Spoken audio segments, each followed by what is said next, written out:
Good afternoon. This is the regular meeting of Santa Barbara City Council, September 24th, 2024. Would you please join me in the Pledge of Allegiance? I pledge allegiance to the flag of the United States of America and to the republic for which it stands, one nation, under God, indivisible, with liberty and justice for all.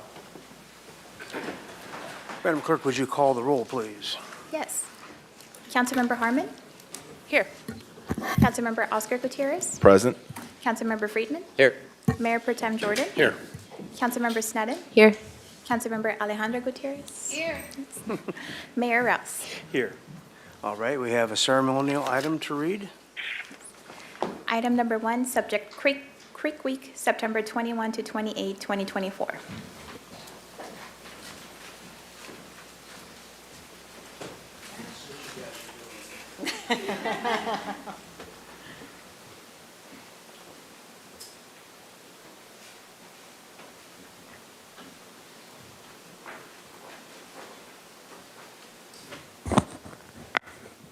And believe it or not, it is our 25th annual Creek Week, September 21 through 28, 2024.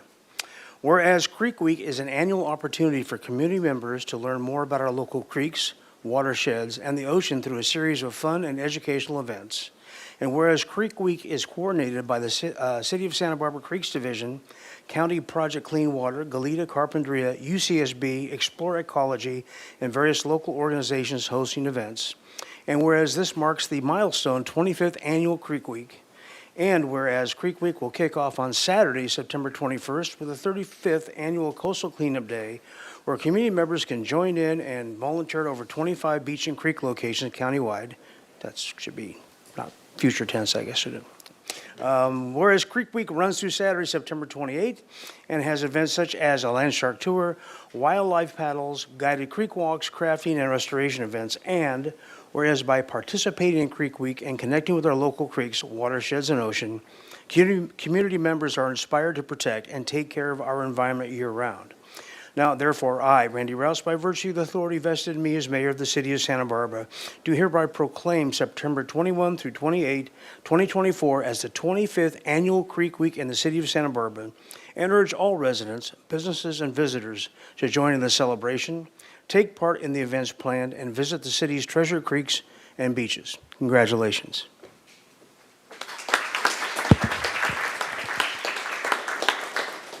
Thank you, Mayor Rouse. I'm Entering Creeks Restoration and Water Quality Manager. We have T-shirts for all council members. Creek Week is an amazing opportunity for us to take care of and celebrate our oceans and beaches and creeks. The city still has a number of events it's hosting this week. You can go to the main library and see a curated collection of Creek Week books. We have our library on the go that's going to be at Bonet Park and Oak Park. On Wednesday, we're taking the Creeks Advisory Committee out to the Mission Creek Restoration Project at Oak Park, which is mid-construction, very exciting. And on Thursday, we're having the first ever Creek Week happy hour with a Creek Week inspired brew. And Sustainability and Resilience and Waterfront Department will be tabling there along with a bunch of community organizations. So there are a number of events I encourage you to check out, sbcreekweek.com. And I did just want to give a shout out to two teams. One is our Sustainability and Resilience Outreach team that really does everything for Creek Week. Thank you so much.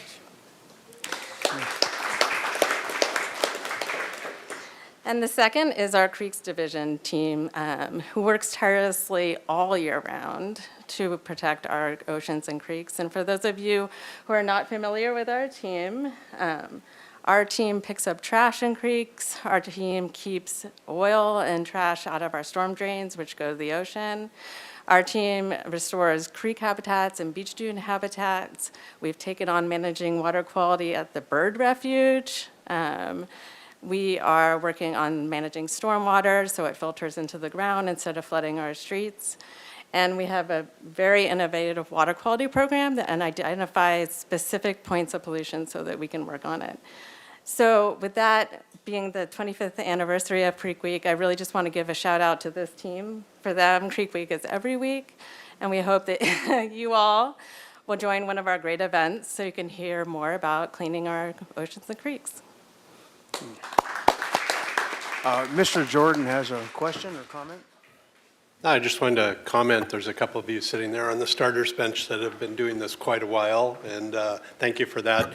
And we'd be remiss also going back in time to not thank a couple of people who are around but not here in the room today, and one would be the current Parks and Rec Director, Jill Zachary, who had probably as much as anybody to do in the start of the particular department that hosted the Creeks Advisory Committee in that effort, and then also Cameron Benson, who's now retired. So I know Cameron watches this stuff, so just really wanted to shout out, say hello to him too.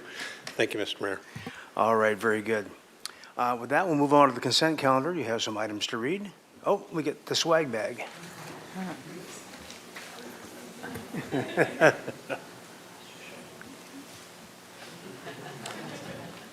One in every crowd. All right, very good.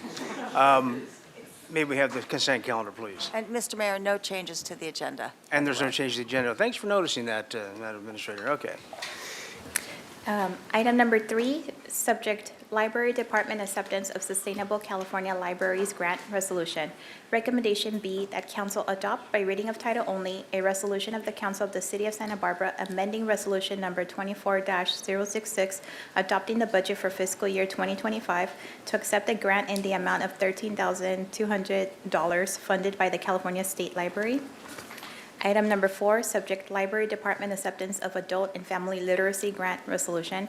Recommendation B, that council adopt by reading of title only a resolution of the Council of the City of Santa Barbara amending resolution number 24-066, adopting the budget for fiscal year 2025 to accept a grant in the amount of $66,440 funded by the California State Library. Item number 5, subject Contract for Airport Pavement Management Program at the Santa Barbara Airport Resolution Agreement. Recommendation B, that council adopt by reading of title only a resolution of the Council of the City of Santa Barbara amending resolution number 24-066, adopting the budget for fiscal year 2025 to appropriate funds for the Airport Pavement Management Program at the Santa Barbara Airport. And item number 6, subject fiscal year 2024 fourth quarter review resolution. Recommendation C, that council adopt by reading of title only a resolution of the Council of the City of Santa Barbara amending resolution 23-076 to approve proposed fourth quarter Q4 amendments to FY 2024 revenue and expenditure appropriations as detailed in the attached schedule of proposed Q4 adjustments. And recommendation D, that council adopt by reading of title only a resolution of the Council of the City of Santa Barbara amending the position salary control resolution 24071 for authorized positions for fiscal year 2025. The Human Resources Department requests council approval for the following adjustments, including the following position changes and the corresponding salary document updates. Changes are effective September 21, 2024, unless otherwise noted. All right, thank you very much. I already have a request to pull item 6. Are there any other items for council members who'd like to pull? All right, very good. And Madam Clerk, are there any? Oh, Ms. Gutierrez. Thank Which you, item would you like to Mr. pull? I just would like for item 3 and 4, if somebody from the library can just come and give a little Okay, bit of. we'll discuss pulled items later on. So you need perfect. to pull those? Yes, thank you. Okay. All right, very good. Are there anyone online that is requesting to pull an item for consent? There's no one online. Okay, very good.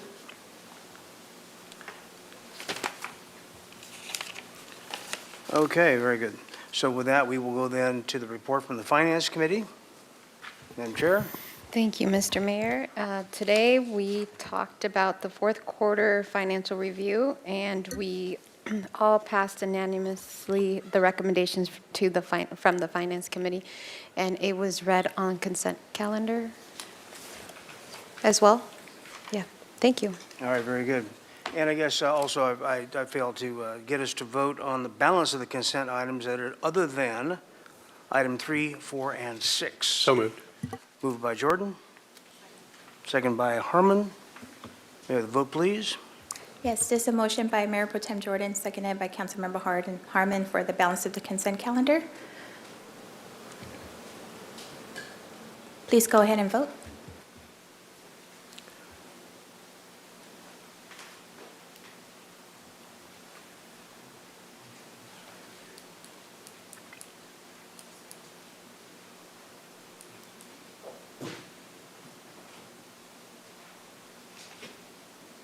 Technical difficulties?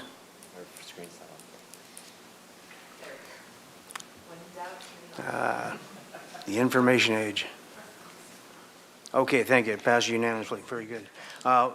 Very good. With that, we'll move on to general public comment. That's 3 minutes at the podium. For anything that's not on today's agenda and also within the purview of this body. And we'll begin with Clint Orr.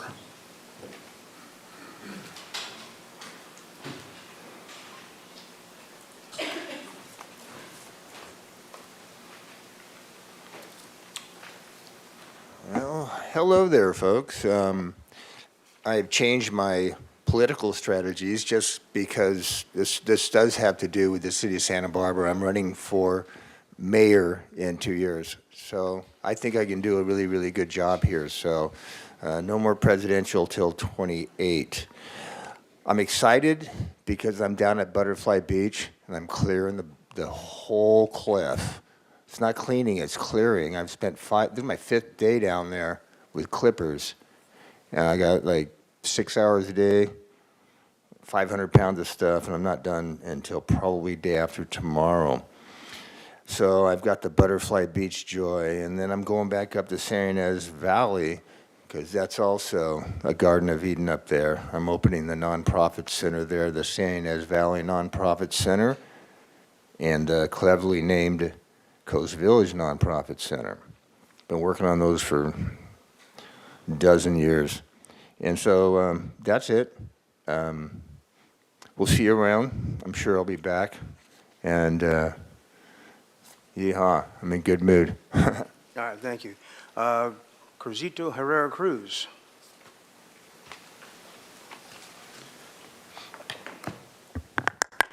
Mayor Rouse, council members, thank you very much for having me here present. I'm going to give you a few words. I'm a candidate for District 1. The public might not know that. Why? I've been censored from the News Hawk and Independent. Joshua Molina does not interview me nor writes about my positions, and I have intellectual positions. Please look at the KYT News Media Voter Guide. Our incumbent, Alejandro Gutierrez, did answer their questionnaires and my questionnaires. Compare them. This is the Independent article with 2 candidates. So there's favoritism happening, and I have to put it on record, on the Democratic Central Committee and the Democratic Party.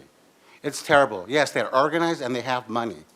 But I, as an individual who's participated in the 6 past elections, have not asked for campaign contributions. I'm a political science and Chicano studies major from UCSB, business administration major at CC. I was a student trustee with Peter McDougall back in the day. Those are the teachings that I got. So in that sense, I've used my education to empower my community when the at-large system was the norm, which was antiquated. We implemented district-based elections. How did that come about? My lawsuit in 2009, I learned about the California Voting Rights Act. It was important for our community to have representation like this.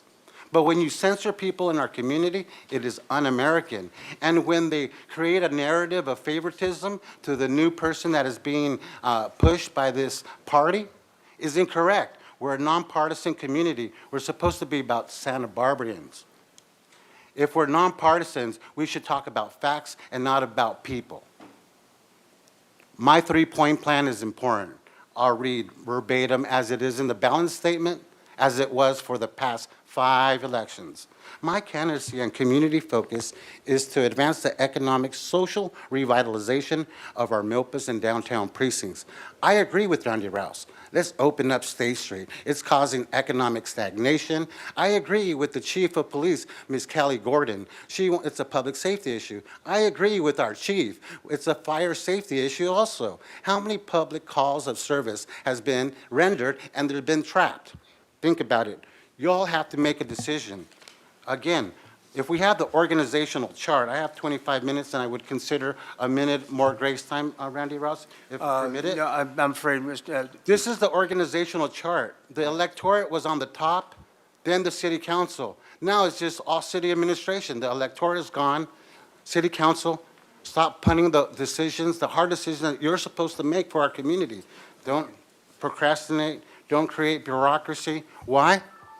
12 quarters of structural deficit and encumbered carry forwards is incorrect form of accounting, and no one's holding them accountable. Thank you. Next speaker is Ignacio Gomez.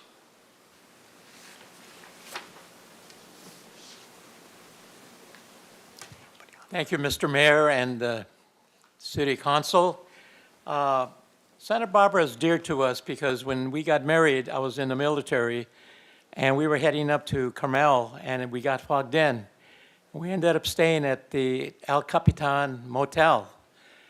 And since then, with 4 kids, we've been coming back to Santa Barbara.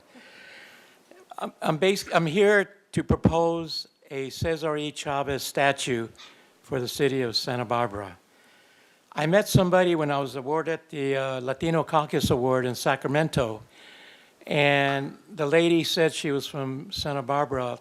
Unfortunately, I wasn't able to get her information because of all the people that was meeting. And so to this day, I don't know who it was that I met, but I'm trying to propose a statue of Cesar Chavez. A lot of people don't know that Cesar E. Chavez served in the Navy during the Second World War. Saw action, was awarded the Presidential Citizens Award by President Obama. And we brought, I wasn't expecting to be in front of the City Council, but I did bring some visuals. This is one from Riverside. And I also brought a packet that I was going to leave to somebody, but maybe it's a good idea that I do leave everything. So if there's any questions. I've done like 4 Cesar Chavez, one in Oxnard. The foundry is in Oxnard. One in, I just finished doing a statue of Cheech, the comedian, for his museum in Riverside. I also did the memorial. I designed the memorial of the Mendez versus Board of Westminster, which has been recognized by the governor of California that it will be taught throughout the state of California. And that was about 8 years before the Brown versus Board of Education. People don't know that. So if I could leave the packet, then that'd be great. Okay, Thank you, Mr. Mayor. Gutierrez has a question. Pardon me? Mr. Gutierrez has a question. Yes. If you can just go to our executive assistant, Holly, and she can schedule a meeting with us to talk about your idea, and she can make copies of that packet. I already have an appointment with you. Oh, great. October, this month, January 30th. Okay. At 2:30, I think. In January, that's I mean, quite a I'm ways. sorry. Even though I was in the military, I'm still nervous. Okay, you're all good.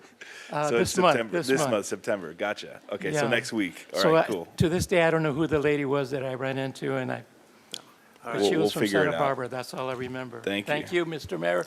Thank you, City Council. All right, thank you. Are there any public commenters online? There are no speakers online, Mr. Mayor. I have 2 drawings. I don't know if I'm running out of time. Yeah, Okay, thank you. yeah, thank you. I'll leave everything with Holly then. That'd be great. Thank you very much. Thank you very much. Okay, we'll go back to the pulled consent items. Ms. Gutierrez, you pulled 2 items. Do you want them taken together? Is that? Yes, work out please. for you? All right, very good. Go right ahead. Thank you. Mr. Bodett? Just to give information to the public of these 2 grants, please. Yeah, Mr. Mayor, members of council. So the library is very successful in getting grant opportunities, and these 2 are no exceptions. The first one is under the Sustainable California Libraries. This grant is for just over $13,000.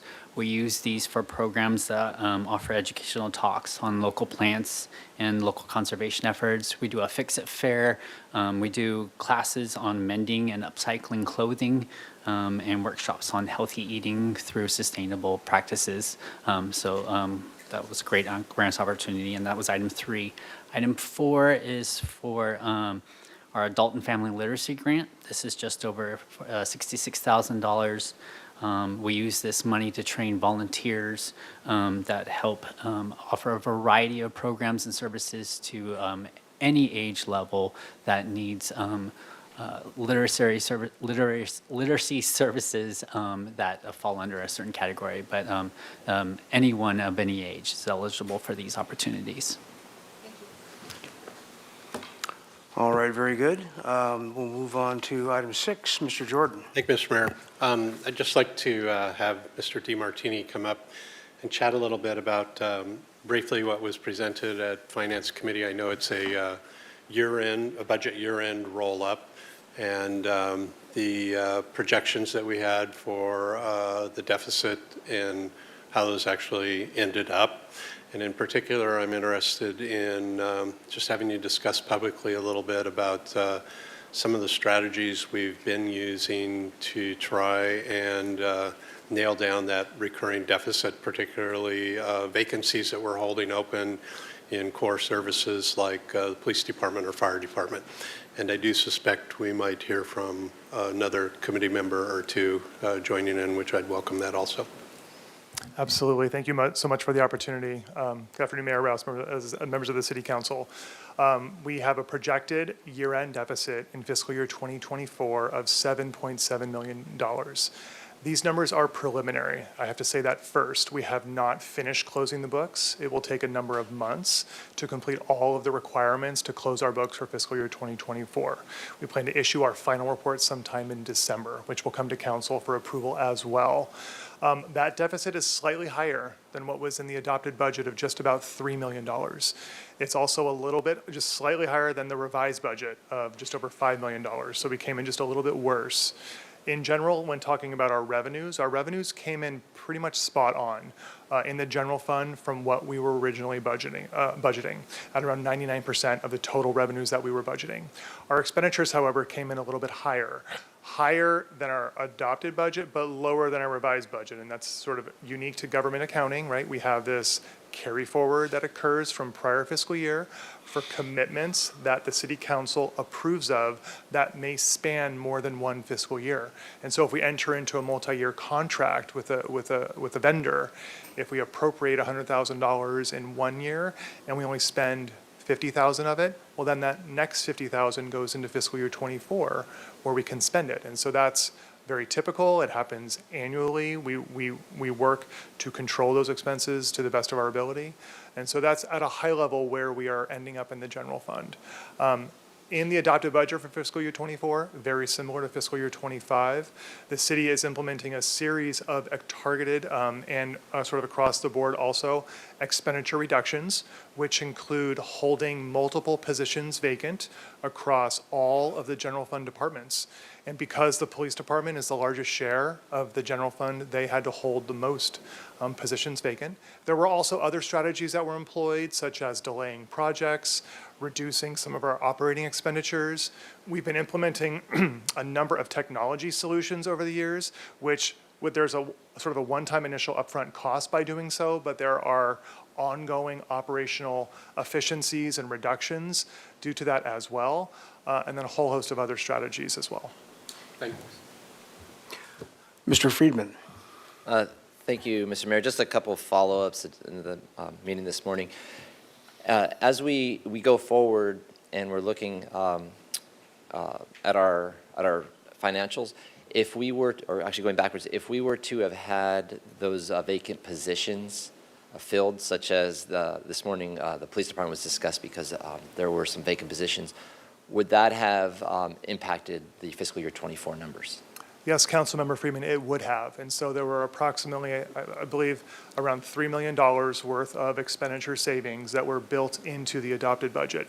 And so if we spent that money, the deficit would have been larger. Okay.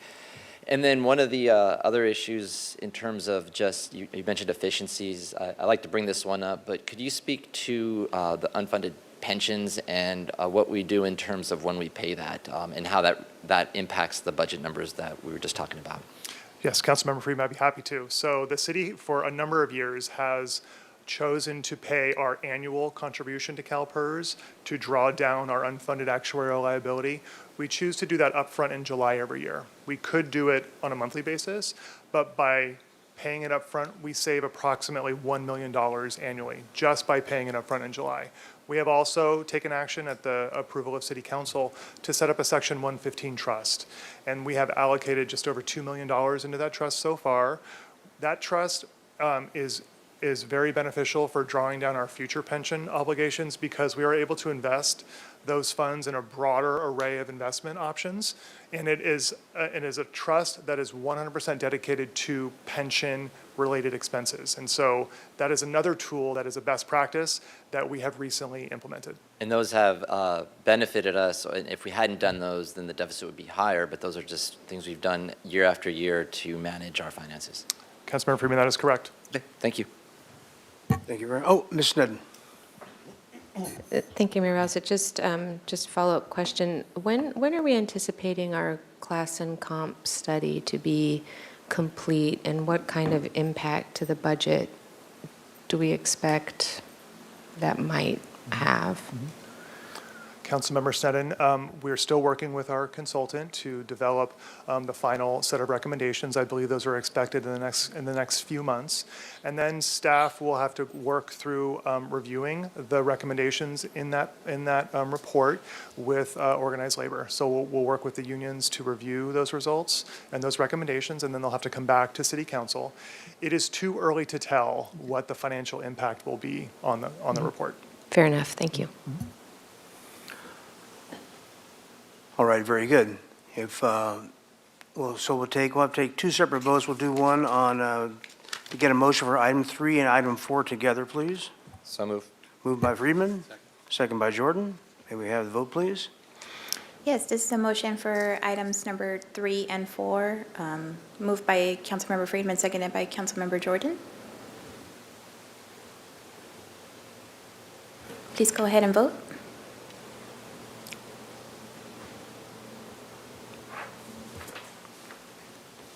Passed unanimously, thank you. Then let's go to item 6. May I have a motion? Moved by Jordan, Second. second by Friedman. Motion by Mayor Pro Tem Jordan, seconded by Councilmember Friedman for item number 6. Please go ahead and vote.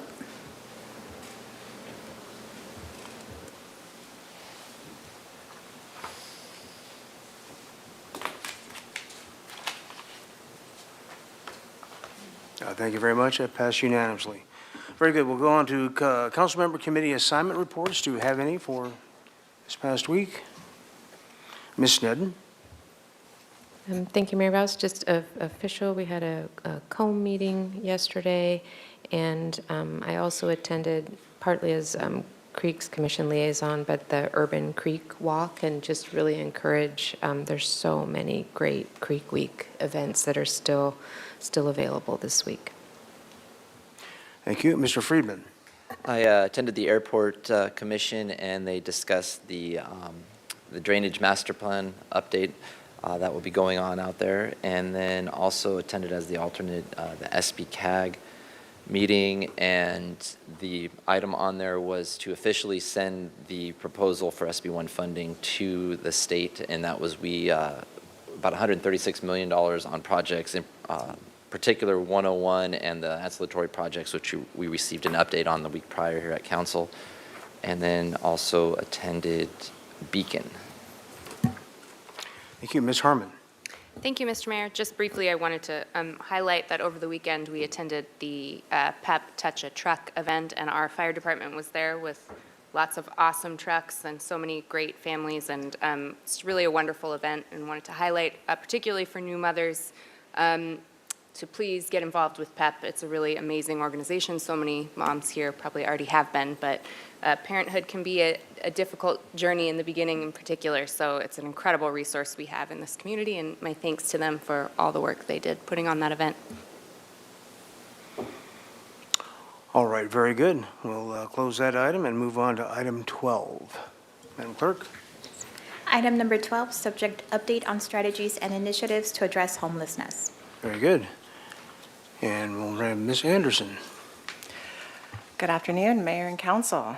I'm Barbara Anderson, Senior Assistant to the City Administrator, and I'm here this afternoon to present a comprehensive update on city-specific strategies and initiatives to address homelessness.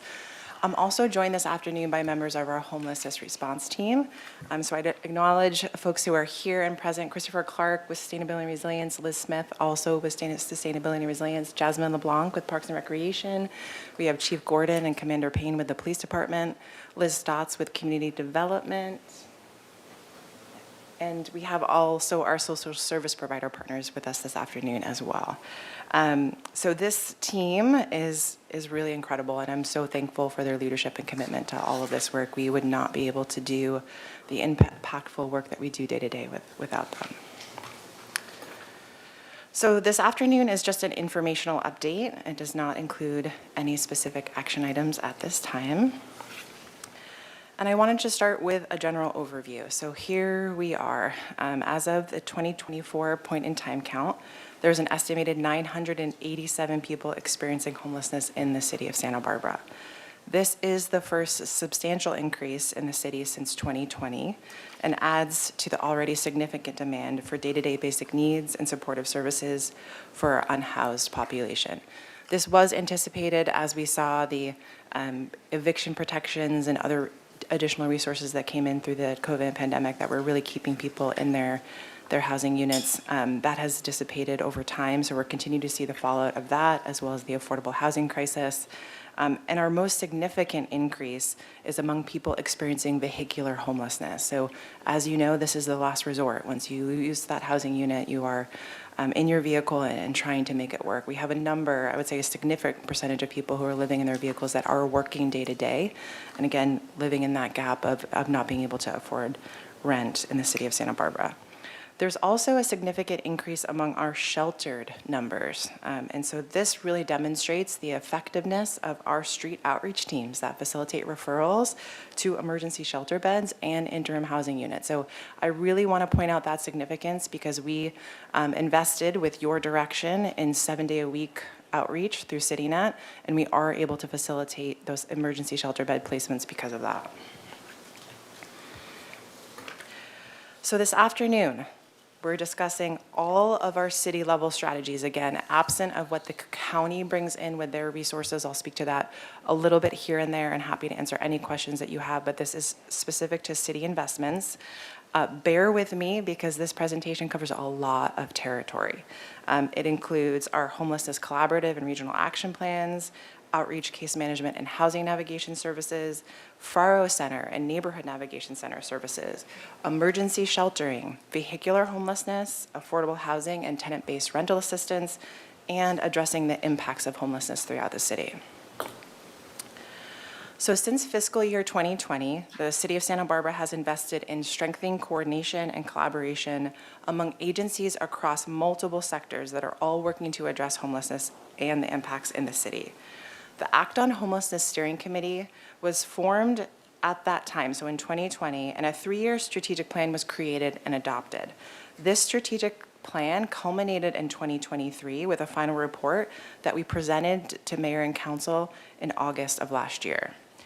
Over the last year, the collaborative expanded to include key stakeholders across all of southern Santa Barbara County because we had really reached a point where we had all worked within our own jurisdictions to do what we could, but we had a number of folks that were mobile throughout the regions, and we know that homelessness doesn't follow along jurisdictional boundaries, and it's much more stronger if we work together. So over the past year, we've expanded the steering committee to be representative of the entire region, and we created 1-year targeted goals just to see how the collaborative would work, how we could focus together, and kind of what outcomes we could achieve with that new expanded geographic region.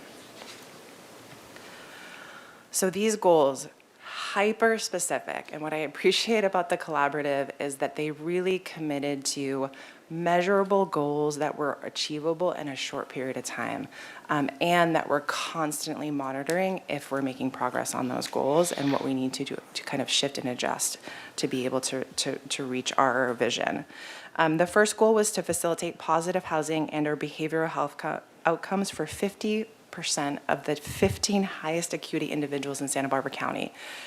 So I realize that 15 does not seem like a lot, But for those of you that are downtown and in waterfront and are highly impacted areas, these folks can have a lot of impact on their own if they're not getting the resources that they need. So we were actually in the past year able to facilitate 2 individuals being placed in permanent housing, 3 are in interim housing, and 2 are in inpatient facilities. So that actually reaches us to 46%. We also have a number of people who are enrolled in enhanced case management, which is the new CalAIM services that really address a lot of our unhoused persons' needs. The second goal was to facilitate a sustained increase in the number of fully enrolled safe parking RV parking spots in South Santa Barbara County by 25%.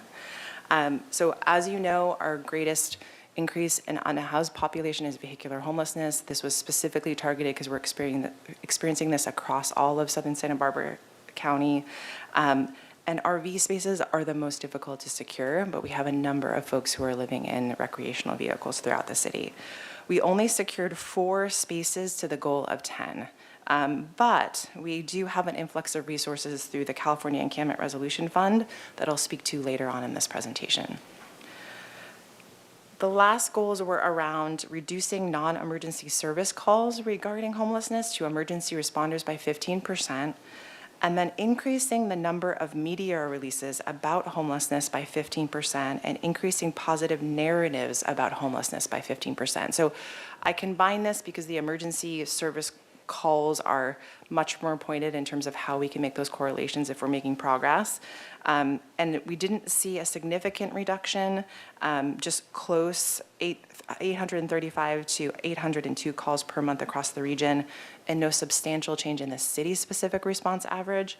But we actually saw an increase by 28% of the media releases around homelessness and a 10% increase in positive narratives about homelessness. If you have a question about how we measured that, I'll have SBAC speak to that a little bit later. It was pretty incredible, the effort that we facilitated to be able to really gauge and assess if this information's landing, how it's landing. And this was really to battle the misperception that nothing is being done in homelessness. You know, we hear all the time, we need to get the word out about what we're doing, what we're accomplishing, and this goal was really geared around that. So CityNet has been our primary outreach and case management provider in the city since 2019, and their presence expanded to 7-day-a-week coverage just over a year ago. The night and weekend team, Thursday through Sunday, is specifically concentrated in the downtown corridor and waterfront, with a recent expansion just in this past March to the Lower East Side. As of their recent contract renewal in March of this year, they've housed 8 people, 9 entered emergency shelter, and they facilitated 11 relocations and reunifications. The city has partnered with SBAC to facilitate 3 neighborhood navigation centers since fiscal year 2022. We transitioned 2 of these sites, the Commuter Lot and Alameda Park, to the Faro Center when it opened on June 25th. The Faro Center provides a much more dignified, safe, and welcoming environment for coordinated service delivery, and it will allow us to operate during inclement weather, unlike the outdoor locations that we previously hosted. The hours are now Monday through Friday from 9 a.m. to 3 p.m. The East Side NNC continues to operate at the Rescue Mission on Wednesday mornings from 8 a.m. to 10 a.m. The Faro Center builds on the success of the NNCs by providing a one-stop shop for people experiencing homelessness and housing insecurity to access support and services with the goal of assisting them to become document-ready and secure housing. These services include document readiness, case management, workforce development, life skills building, job search assistance, housing referrals, healthcare, and mental health support. Since opening, the Faro Center has served a total of 338 unduplicated individuals, growing to an average of 41 individuals per day in the month of August. Just last week, we reached a high of 51 individuals in one day. This is upwards of 1,159 total served. Given the single point of entry and the intake process at the center, we have learned that close to 40% of individuals are not part of the coordinated entry system or enrolled in the homeless management information system. This in turn has created more demand for case management and housing navigation services. This is a good thing. The neighborhood navigation centers were effective in meeting people where they were, building rapport, and facilitating more connections with case managers and their clients. But people were able to come in and out, get what they wanted, and do so anonymously. The single point of entry is what is needed to get more people in the system, which is absolutely necessary to access benefits, services, and housing referrals. The city contracts with Path Santa Barbara for 7 designated beds for individuals who accept offers for emergency shelter and are referred by CityNet or the Santa Barbara Police Department. During the 2023-2024 fiscal year, Path served a total of 20 individuals in these contracted beds, and 2 individuals were housed during this time. This is a different data than was shared during a draft presentation. Path updated that data as a result of us communicating our presentation with them. And then going into vehicular homelessness. As mentioned earlier, in April 2024, the county and city of Santa Barbara were awarded a grant as part of the California Encampment Resolution Fund grant program. This is known as SURF, to address vehicular encampments and support the increasing number of people experiencing vehicular homelessness. The city has identified 6 regions that will be prioritized for this additional assistance. The program launched in July of this year in partnership with New Beginnings, and already 81 individuals and 51 vehicles throughout Santa Barbara County have been enrolled in the program. In the city of Santa Barbara, this includes 32 individuals and 23 vehicles. New Beginnings has done an incredible job out of the gate. They've hired up 20 or so staff. We have staff dedicated specifically to the city of Santa Barbara, and I think Liz and I in our monthly steering group meetings are just amazed at the work that they've been able to accomplish in a short period of time.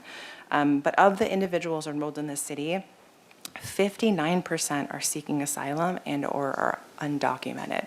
So this does pose a different set of challenges for our outreach workers, and New Beginnings is actually looking at retaining staff specific to helping people facilitate through this process, which does take more time.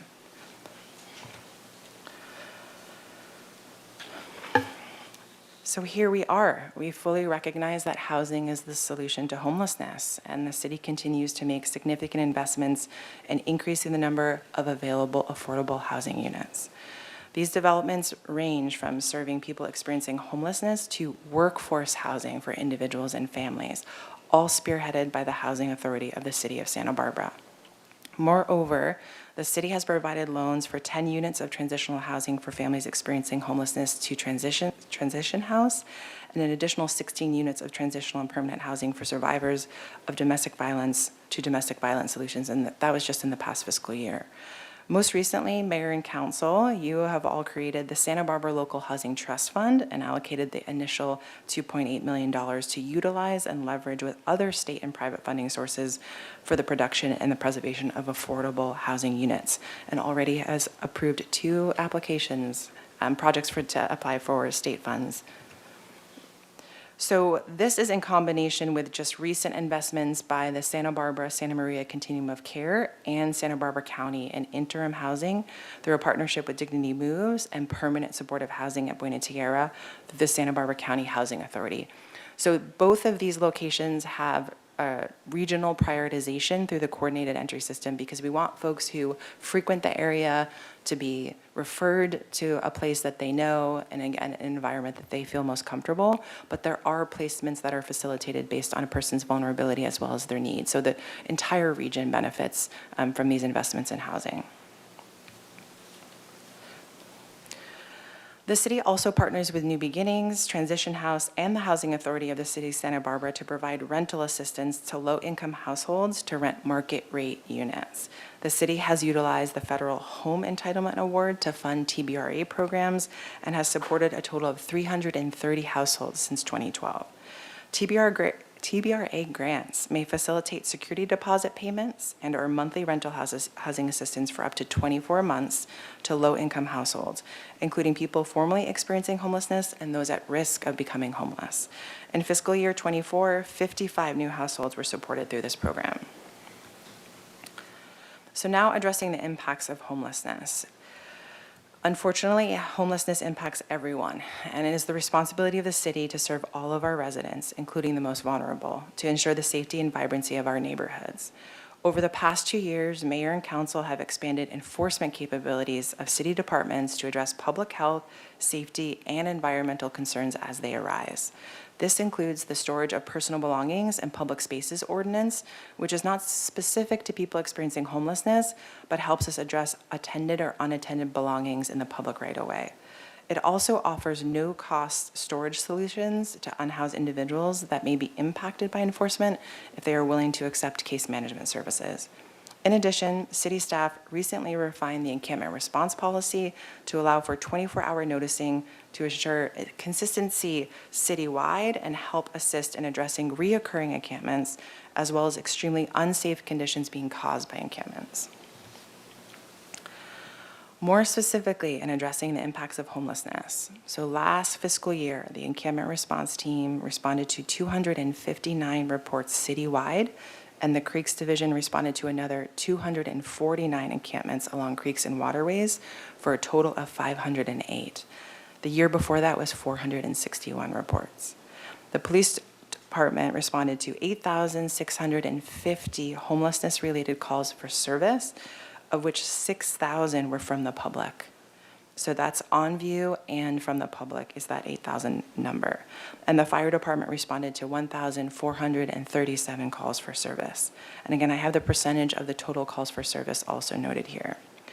And since January, when we started implementing the personal belongings and public spaces ordinance, the Sustainability and Resilience Department Code Enforcement Team has facilitated 203 abandoned property removals. So for city departments, this is millions of dollars of staff time, resources, and contract services. We just received the estimate for last fiscal year, so fiscal year 24, and it's upwards of $6.5 million, which includes the annual lease payment for the new Faro Center downtown. And separate from the costs to address homelessness are the grants and contractual agreements we have with service provider partners to deliver critical services. And in fiscal year 2024, this number remains steady at about $1,650,000.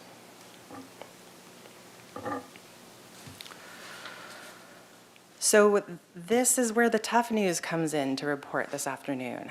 The city relies heavily on our permanent local housing allocation to fund the grants to social service providers. And we were notified that our budget will be cut in half. This is because the funding is based on a fee for real estate transactions, which were drastically less due to the high interest rates over the last year. We've been able to patchwork funding sources, so unspent funds and other budget allocations, cost savings, and other line items for this fiscal year. But if the city does not identify other ways to increase revenue, then we will have to make significant changes. This is disheartening for us because as you've seen today, the diversity of strategies that we've been able to fund and implement over the last 3 years is more than ever. We've been able to make progress even with a growing number of people entering homelessness because of the affordable housing crisis. So without these investments, the city will be in a very difficult situation. So it's not like me to end with bad news. So I'll remind council of our biggest win of the year, which was unanimous support for the Daytime Navigation and Workforce Development Center by both you, Mayor and Council, as well as our Planning Commission. And I actually want to turn it over to SB Act to say a few words about this achievement, along with other collaborative work to address homelessness before we turn it back to Council for questions. Mr. Rank. Mayor Rouse, members of City Council, I'm Landon Rank, Associate Director with SB Act. Just wanted to share my appreciation again for this council's ongoing support of all of the community collaborative efforts to address homelessness. The complexity of this issue is such that we need every single stakeholder, businesses, nonprofits, government agencies, and this council has acknowledged that and supported it and fostered it every step of the way. With the support of the city in this last year, SB Act was able to expand the Act on Homelessness Collaborative, as Ms. Anderson said, from just Santa Barbara focus to a South County-wide focus with the buy-in of the city of Goleta, and we've been able to get the city of Carpinteria to partner as well. We've been working towards these one-year goals that Ms. Anderson mentioned in our presentation, and we're in the process of developing these three-year goals that will hopefully have more of a substantial impact on homelessness. Our one-year goals were really sort of, let's address as much as we can in a short-term period as possible, but we'd like to actually really work on improving the system. So our goals, hopefully in this next period, will be focused on really facilitating a better flow of homelessness, moving people more quickly off the streets into interim housing and into housing. So by facilitating this coalition with our neighboring cities, homelessness organizations, and people who actually have experienced homelessness themselves, we've been able to successfully narrow everyone's focus to the key issues that matter most to this region and align our efforts to make a bigger impact. I wanted to note, as Ms. Anderson mentioned, those high acuity individuals. So of those 7 that she mentioned who we've been able to help actually move off of the streets, I think all of you probably would recognize at least one of those individuals. These are some of the folks that you've probably seen about, you've heard stories about them. In many ways, they're some of the most high impact individuals in our community that we've been able to help. Similarly, the Faro Center has provided just another opportunity to foster the strategic cooperation between the partners, and that's helping the city's dollars to go farther. Just yesterday, I was in a meeting where one of our homeless outreach partner agencies was saying how grateful they were for that space because they've been able to help actually meet more people and enroll more people in their program that they've had a harder time doing out in the field. So that's that issue that Ms. Anderson was addressing, that 38% of these people are coming in are not yet in the HMIS system, and we're able to help foster that. So again, I think by supporting these efforts, the city is making all of our efforts more efficient and impactful. So on behalf of SB Act and the Act on Homelessness Collaborative, I just want to say I'm grateful for this council's embrace of collaborative approaches to addressing homelessness. And I'm happy to address any questions that the council may have. Thank you. Thank you very much. And shout out to my friend Al Ortiz out there, who's been the most responsive man on the street for all my little calls. With that, we'll go to back to council for questions. Mr. Jordan. Thank you, Mr. Mayor. Only item on today's agenda, huh? You know what that means, right? Not really. I'm just going to go quickly through my slides here and just ask you a couple of questions on slide number 6, where in particular we're talking about the unfortunate rise in those who are falling out of homes and ending up in their cars. Do you get a sense that that point-in-time count number on that prior slide is just not even close, that there's way, way more than you're actually the 300 that you're saying that are out there at the last point-in-time count? Yeah, Mayor Rouse and Councilmember Jordan, the point-in-time count is a tough data set to rely on, as you know. So it is a one-time, once-a-year, volunteer-driven effort. I will say with vehicular homelessness this year, a separate team, New Beginnings team, went out way earlier than the rest of us to identify those vehicles. And they do not knock on a window, right? So there's certain signs that we look for in terms of if someone's residing in their vehicle. There's also knowledge of outreach that they've done in those regions prior to. So we do feel like this number is more accurate than years before. But there actually was a discussion at the County Continuum of Care Board meeting last week about shifting the time and the day of the week that we do the point-in-time count next year, because we actually counted a lot of vehicles of people that come and live in their vehicles during the week to work here, but live somewhere else and just want to cut down the commute.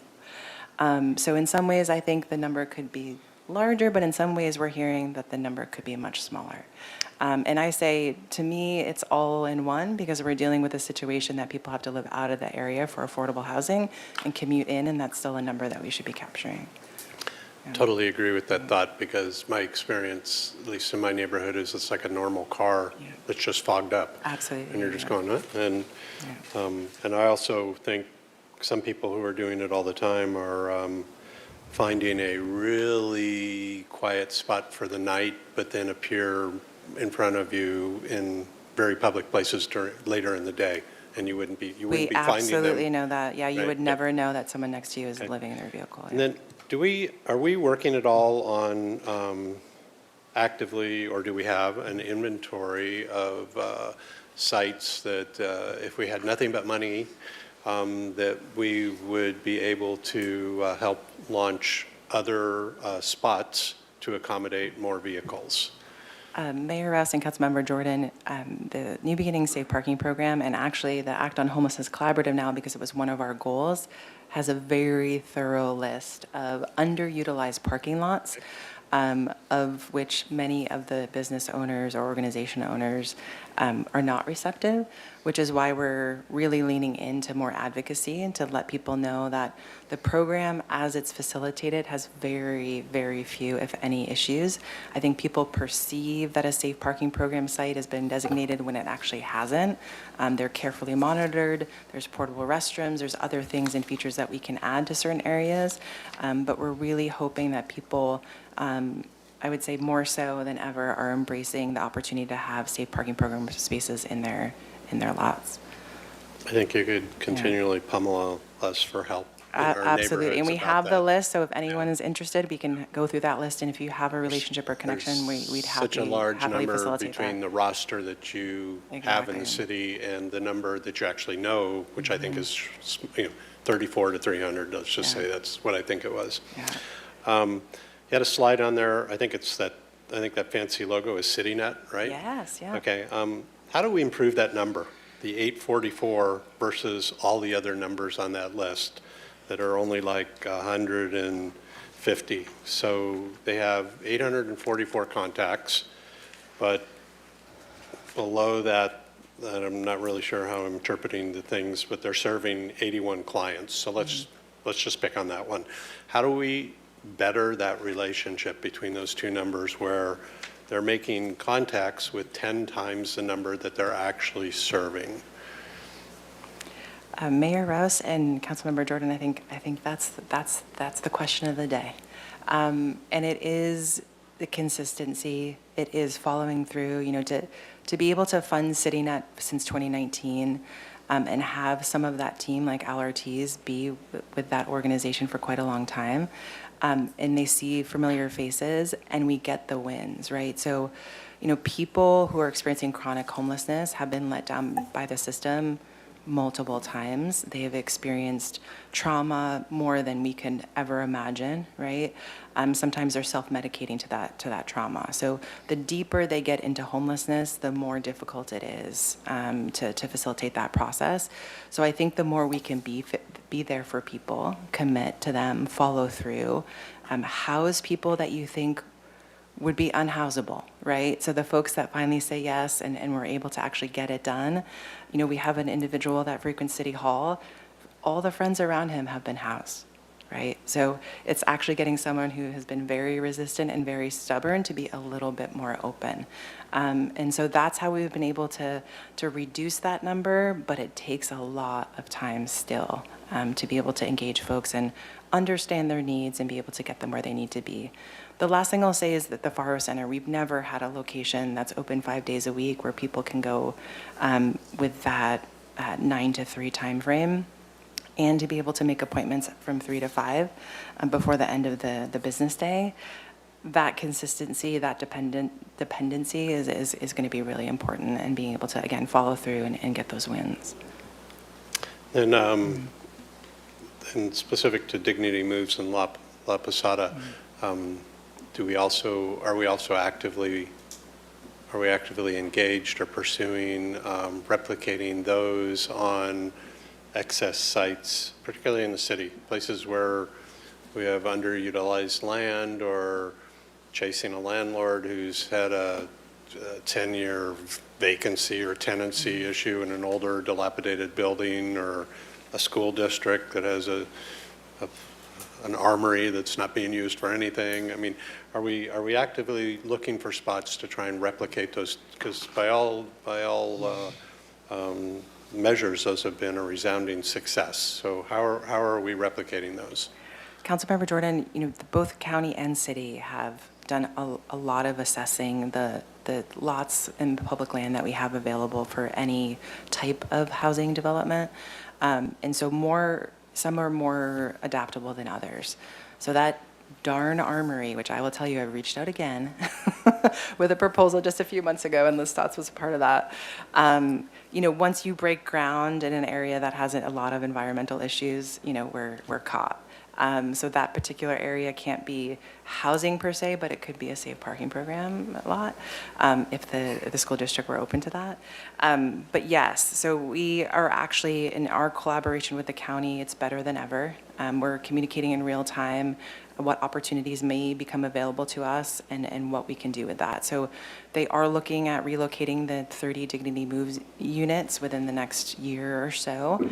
And so we are trying to exhaust every option that's available to us to be able to facilitate that. And lest I sound like I'm casting stones at other parts of the city, I even drive by, West Campus at City College and look at a parking lot that after about 4 o'clock there, right off of Cliff Drive, is completely just empty as could be a desert, and just wonder. So anything that can be done there, I think, would be great. Thank you, Mr. Mayor. Mr. Friedman.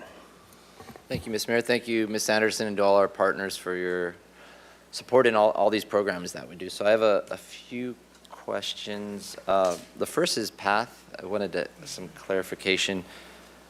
In the staff report on page 5, you referenced that we have a contract with PATH for 7 designated beds for individuals who accept offers of emergency shelter and are referred there. And then we've served 16 individuals. What happens with the beds? Are those beds just reserved for that, or are those beds being used for other individuals? So Mayor Rouse and Councilmember Friedman, we actually get a daily report from PATH on our utilization of our city designated shelter beds. So we know if they're full or if there's 1 or 2 available at any time. And PATH updated that data, so it's 20 total individuals served in the last year. We've had a number of individuals in those beds for quite a lengthy period of time. So trying to case manage their needs, again, because they're dealing with co-occurring disorders, other housing needs that are difficult to place. We are experiencing, again, a number of folks being in those beds for the long term, but please know those beds are full all the time. So when there's an opening or 2, City Net is right behind it to make that referral into one of those beds. Thanks for the clarification. I wanted to bring that up because if you read that or the slide that was up earlier, it makes it seem like we have all these beds and we're only serving basically 2 people per bed per year or that, but it's because that's the only place they have to go. And so they're there for extended weeks and maybe even months is from what I'm understanding. Yes, and we are working with PATH on improving that pathway, individual housing plans and getting people out of emergency shelter much sooner than what we've experienced in the past fiscal year. And then if you could pull up slide 21. I had a couple questions of budget, and I want to relate this into the discussion about the Faro Center, some of the unforeseen impacts that you've had. So this, as I am looking at this chart, the reduction of basically 50% or so or over was in fiscal allocation that we then use to carry over and allocate per contract. So it's not necessarily the allocation per our fiscal year. So we used unspent funds to support the navigation center. So going into the next 2-year budgeting process is when these really, really significant decisions will need to be made.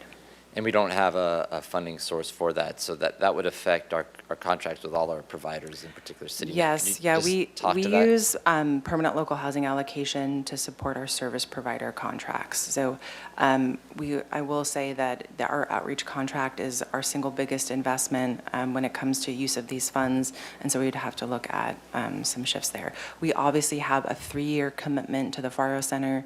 The lease agreement, because it's a facility that serves people experiencing homelessness, is from Measure C funding out of the general fund. So we have a 3-year commitment through Measure C there.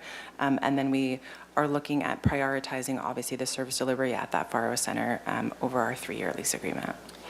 So as we look at the funding and going into the next 2-year cycle, we don't have a funding source to maintain the level of service that we have now. But then you referenced that with the Faro Center, that there are an additional 40%, I think is in the staff report, of individuals that were not part of the coordinated entry system or the management system. So in the staff report, it specifically mentions that we would need to increase staffing to deal with this. is that staffing from CityNet or other providers? And so how are we looking at that? Because if we're needing to increase staffing to deal with the issues that are now prevalent, at the same time, based on this chart on slide 21, we have a decrease in funding. How are we looking at that? Mayor Russ and Councilmember Friedman, it's a great question. And so there's a push-pull already right now, and I think SB Act is doing a great job stepping in to try to triage a need that honestly we didn't really anticipate would be this high. And using lived experience ambassadors to train them in coordinated entry systems so we can do some preliminary intake before it has to go to a case manager to do something more in depth. So that's what's occurring right now. But you're right that we actually fund, the city funds the CityNet case management contractor at the Faro Center. So if there's any reductions in where our funding sources are coming from and what we're able to do, that would be an area impacted. And then my last question, again, to budgeting is, by having the Faro Center open, this is a place where the public, businesses, or others can refer individuals, and so it helps in the stabilizing, versus the alternative is that they're continuing to be out on the streets, and we've seen with the other data that that's the alternative to that is that 911 or a non-emergency gets called, and then the police and the fire are dealing with it, which drives the costs up. So the Faro Center, in terms of not just humanitarian, but in terms of fiscal, it makes sense in those terms. And so we need to really find a way to fund it. Councilmember Friedman, we have a 3-year commitment that Faro Center is our highest priority. So you're right, and that is for mayor and council to decide for the next 2-year budget cycle where your priorities are, where you feel like investments have yielded the best positive outcomes. I will say with the Faro Center, we've been really thoughtful and strategic about growing the number of folks that are coming into that facility over the course of the last 3 months so that we've been able to refine standard operating procedures. When these things that we're seeing in the data come up, we're able to respond in a very strategic way. Already that 40% number is down to 30%. In terms of who's in the system. So we're able to address the need with the incredible team that we have available to us. But you're right. I mean, in terms of where we've invested and the impact that it's had, over the last 4 years, it's the diversity of strategies we've had in play all at the same time that have allowed us to not see massive increases in people experiencing homelessness. We've been able to kind of measure that increase and not have increases actually for the 3 years prior to that, because we've been able to do multiple things. It's not just one solution. We need to be able to manage day-to-day impacts. We need to be able to help people navigate the system. Vehicular homelessness has different complexities and challenges than people who have chronic homelessness living on the street. So all of our partners in play right now have been able to do an incredible job. But any of that kind of moving of the puzzle pieces we'll bring to council during the budgetary decisions, and I'll give you my best recommendation, and we'll have that discussion. Thanks, and I'll just say that on slide 14, you just put that up for a second. This is a key, it's a great snapshot of what we have been able to do as a community, as a council, and as the community investing in affordable housing, because then there's places for people to go and remain stable. So I just wanted to point that slide out, how it ties into the fiscal talk we just had on the Faro Center and everything. And that's that's about 150 units, I think, if you do that. It's pretty close to that, plus the dignity moves. So thank you. Thank you. Ms. Sneddon. Thank you, Mayor Rouse, and I will have comments later, but these are just questions. For the first one, can you say more about, at the beginning you talked about how the loss of eviction protections during COVID, the loss of those protections has led to more people experiencing homelessness. Is that accurate, and what can you say about that? Yeah, Mayor Russ and Councilmember Sneddon, yes. I mean, we had a lot of rental assistance coming in to support working families, especially those families that were impacted by job losses or other reasons why they couldn't work. The chronic illness, actually, the COVID-19 virus itself, right? So you're completely correct in saying that was hundreds and hundreds of individuals and families that were being protected. And we know that through United Way, they were facilitating rental assistance to 2,000, close to 2,000 different households. And you know from what you've seen and heard through public comment and from residents here, that eviction process takes quite a long time. So depending on what the eviction, if it's for lack of payment, that still has to go through litigation. We've had Legal Aid Foundation, being able to help people through that process. So it takes quite a bit of time for us to see the full kind of impact from that. And so we are still including that in the increase that we've experienced early in 2024. Thank you, and thank you for naming that. It's fair to say that preventing eviction decreases instances of homelessness. 100%, absolutely. Okay, yeah, that's significant. And then do you have demographics on whatever group is most quickly rising in experiencing homelessness? Is it by age or gender? Is it locals, or is it people from out of town coming in? Just to kind of clarify some of those, where are we seeing the largest growth, I guess? Mayor Rouse and Councilmember Sneddon, the most significant growth is seniors with restricted income, as well as families with minor children. And those also would benefit from eviction protections? Yeah, that speaks directly to housing affordability. So a number of seniors that have lost a partner can no longer afford their housing unit because they don't have dual income. And then families with children, same. All of the increases day to day in terms of affordability as well as rent. Okay, I think it's a really important point too, that it's a lot of times people who, or maybe you can confirm for me, who still have jobs or are trying to go to school or in other ways going about tasks of daily life that are not able to. Councilmember Sneddon, I will say just from personal experience, and at that time I was working with SB Act, I think the most glaring thing that we experienced in terms of the impacts of the COVID-19 pandemic was the closing of gyms. We were realizing that people living in their vehicles, that was their lifeline. That is where they went to get ready for work and go to work in a way that was respectable and dignified for themselves. And so that, again, showed us that there are, and New Beginnings will confirm this, a significant percentage of people living in their vehicles that work. It's just they're not making enough to afford housing here. Thank you so much for sharing that. I had not realized that, and that really does clarify. Can you speak to how not addressing homelessness would impact the budget in terms of, so it's costing money for encampment responses, it's costing money for fire response, for police response, which thank you for all of that response. So just in terms of like budget trade-offs, when you invest in preventing homelessness, how that impacts calls for service and what that does as a sort of a budget number. Is it significant or not significant? Or So Mayor Russ and Councilmember Sneddon, I was actually trying to tabulate some of these numbers myself, because it is surprising that our grants to social service providers haven't changed significantly over the last 5 years, even though the number of people experiencing homelessness, right, has shifted over that time. We were experiencing a decrease for a while, but then this significant increase. Our proactive investments haven't shifted that significantly. But the cost to address the impacts of homelessness have increased year over year, with this last year being over $1 million increase. So we're just seeing that if we don't pay for it somewhere, we'll pay for it somewhere else.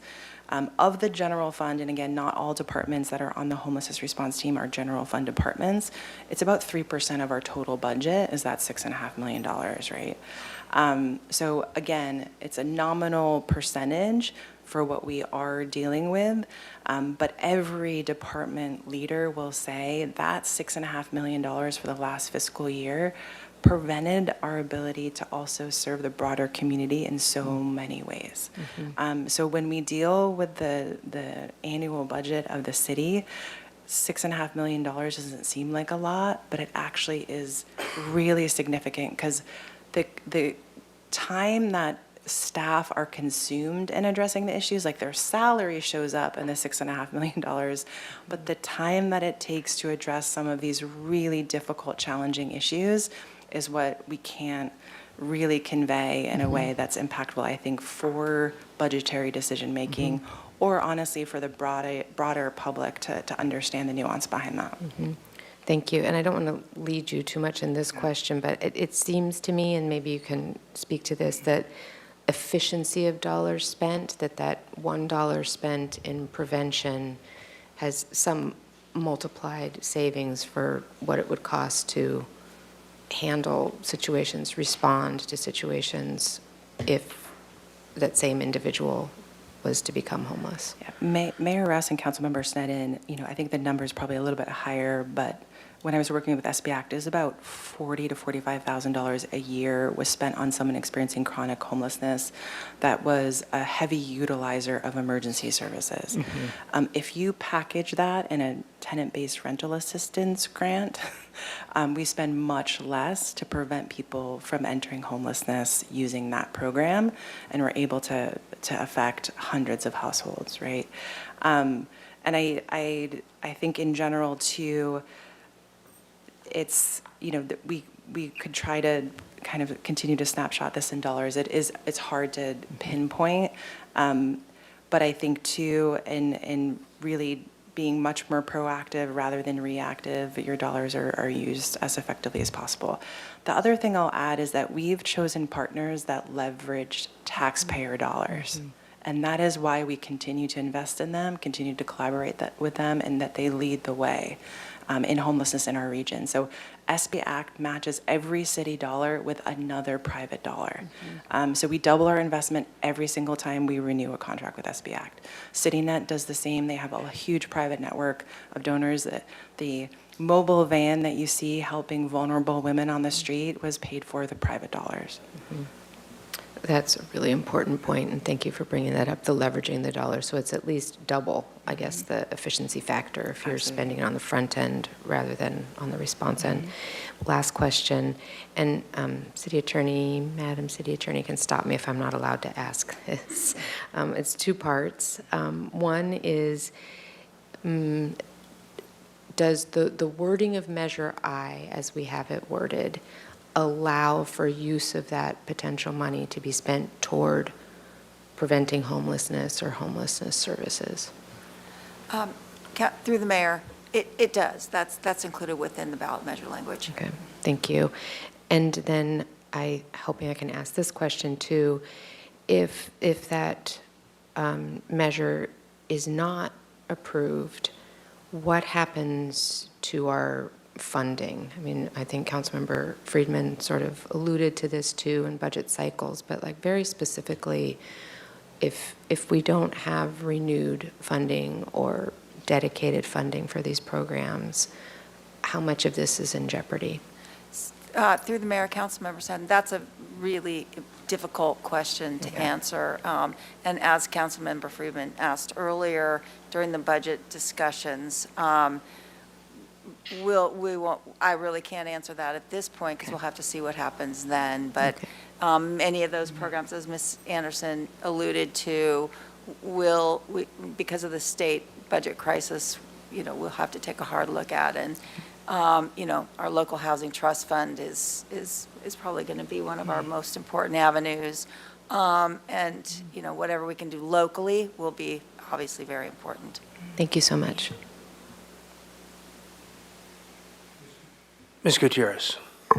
Thank you, Mr. Mayor. Ms. Anderson, who keeps tracks of the demographics of our homeless population in town? And how can that be presented or how can council have that information? You talked a little bit about it in your presentation. Mayor Rouse and Councilmember Alejandro Gutierrez, so the county keeps that data through the point-in-time count. That's our greatest capture of the demographic data of the people experiencing homelessness. That interim report is published and available. I'm happy to send it as a follow-up, and I have it for reference here if you have any specific questions. And then we correlate that back to the homeless management information system. So we can pull a report at any time of the number of people in the city of Santa Barbara experiencing homelessness and that demographic data. The county actually hosts a data dashboard where you can look at that data in real time. So I can send you that link as well. With The organizations that we have partnered with at the Faro Center, since they're doing case management, we can also track from that case management the population, the demographics of the population that comes in. Absolutely. Okay. Let's see. My second question, you had mentioned that about 50% of the unhoused that were living in their cars were seeking asylum. Are we getting reimbursed, or is there a way to get reimbursed through the federal government for the resources that we are helping them with? And are we partnering up with nonprofits that actually help this population with their immigration status? Councilmember Gutierrez, a couple of things. So 59% of the people enrolled in the new SURF program are either seeking asylum and or undocumented workers. So I just want to clarify that. Okay. I don't want to lump them together. And we're exploring different avenues. Like there's housing for agricultural workers that's required, right, if they're retained through certain proper avenues. Immigrant Hope, Importa, or organizations that we've worked with to help people, again, through this process. That different consulates also are super helpful with our case management and helping people through the document readiness process. We have not sought reimbursement opportunities through the federal government. I don't know of them, so if you do, please let me know. We're happy to pursue any avenue that may be available to us. And I will say, if there were an opportunity, even through a philanthropic partner, to fund an organization like Immigrant Hope or Importa to work with in addressing this growing number, that would be a proposal that I have brought up to our city administrator already. But it's just an under-resourced part of the needs in our community. As you know, a lot of these organizations are understaffed already, so the support they can give, we're really grateful for, but it really needs to be funded properly for them to be able to be there, be actively engaged, and perhaps be a partner at the Faro Center more regularly. I can actually help you with that, so we'll talk later. Perfect. My last question is, so the latest report on the homeless issue in the state of California said that the state of California has spent $24 billion, and the number is increasing. How much has the city spent, and how many did we rehouse during, the last year, or, since you actually started working and gathering all the services together for the Faro Center? And what can we do to improve these rates? Mayor Rouse and Councilmember Gutierrez, that is a question that I ask myself every day. So, how we break down our city costs versus how the county breaks down their costs. The county reports out how much they spend annually. Breaking that down into rapid rehousing or permanent supportive housing, they do break down those percentages. So I can get you the exact numbers, but I did count that last year 274 people were housed in the city of Santa Barbara with those county-funded programs. Okay. Maybe for the next time that you come Yes. up to do a report, I would actually like to see some more exact numbers for the city. And the reason that I'm asking is, one, because we are in this deficit, and just to be better effective when we make action on council.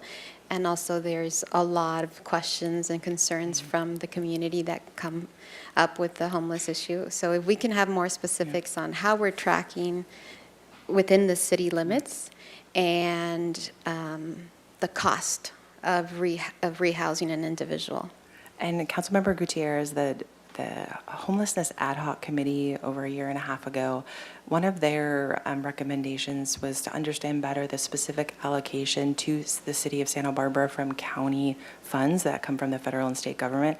We actually received that breakdown after that meeting, and we can get an update from that too. So we wanted it to be in proportion to the number of people that we have experiencing homelessness, which is the most throughout the region, and they have now added that as a requirement to their review and rank panels to consider that when they're making selections of providers and where they operate. So we've had some changes, and so I'd be absolutely happy to, and I should have had that data available for you today, but I will break it down with much more specifics for you. Thank you.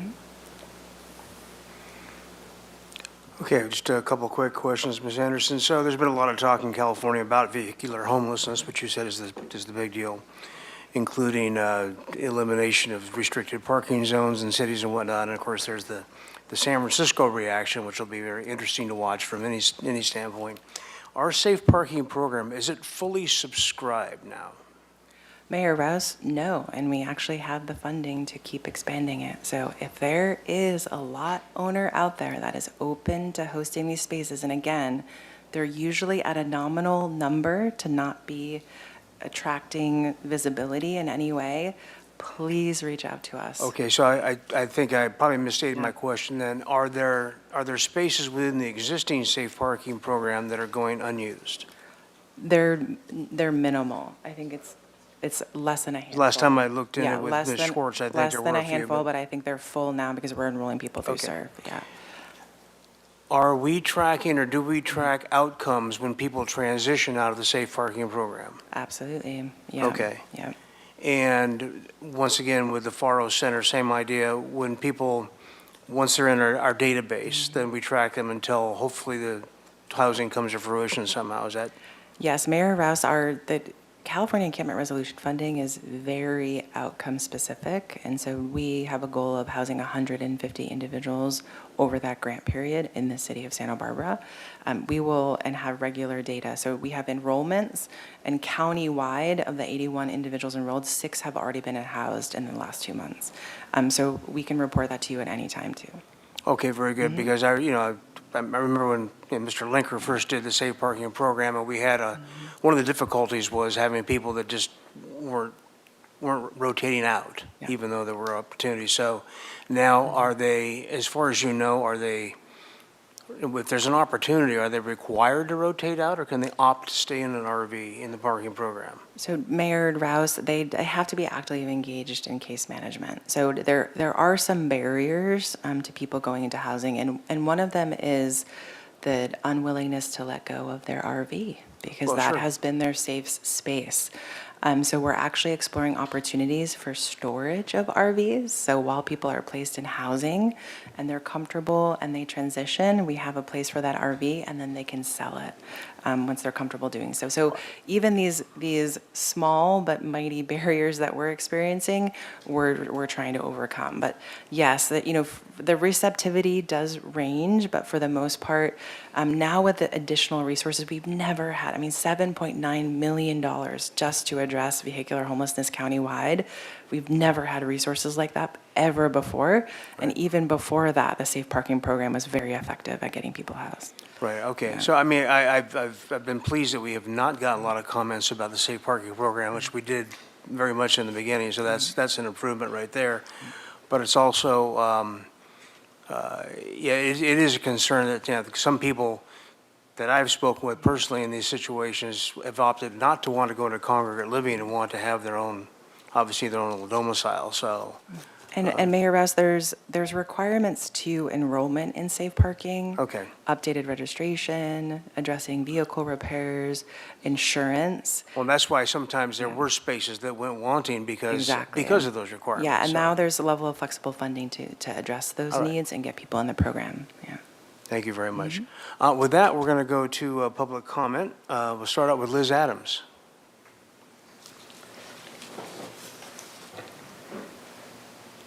Ms. Adams, you have 3 minutes. Good afternoon, Mayor, council members. My name is Liz Adams. I'm the Regional Director at PATH here in Santa Barbara.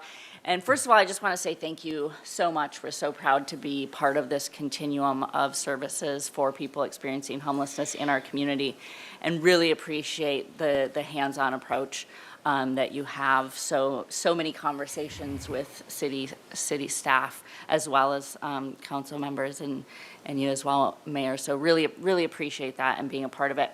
And I had planned to just thank you all, but wanted to share a story that was shared with me today that I thought really highlighted this multi-tiered collaborative approach that we have here. And there was a woman who was referred to us yesterday through 211, called very upset, very frantic to our front desk, and shared that she and her daughter had been victims of human trafficking. and she was fleeing and terrified, didn't know what to do. She was looking for shelter, currently living with her daughter in her vehicle, trying to figure out what to do and how to stay safe because they were being chased by the person who was trafficking them. And so we were able to get her connected to a safe haven so that she was able to get immediately a place to sleep last night, as well as connected her to New Beginnings Safe Parking program. She was able to more quickly get into safe haven for the evening. There were lots of conversation, texts going around between service providers as well as the woman who was trying to get service. Finally, yesterday evening, our receptionist got a text saying, I got a hold of her, we're bringing her in for the night, she's safe tonight. Today, she showed up at our front desk again, 8:30 this morning, asking, are you Wanda? And our receptionist, Wanda, was there and was able to say yes, and the woman, broke down and was so appreciative of how we all kind of came together to get into housing. She was there this morning, not only to thank Wanda, but to use the services of the public health office that we have there, was able to get her TB test. She was able to go through the access point that we have on site there, and is now connected to Good Sam, as well as the Salvation Army, to get more ongoing immediate shelter while she waits to get into permanent housing. So thank you, everybody, for the collaboration and helping people like her be safe and off the streets. Thank you. Next speaker is Robin Elander.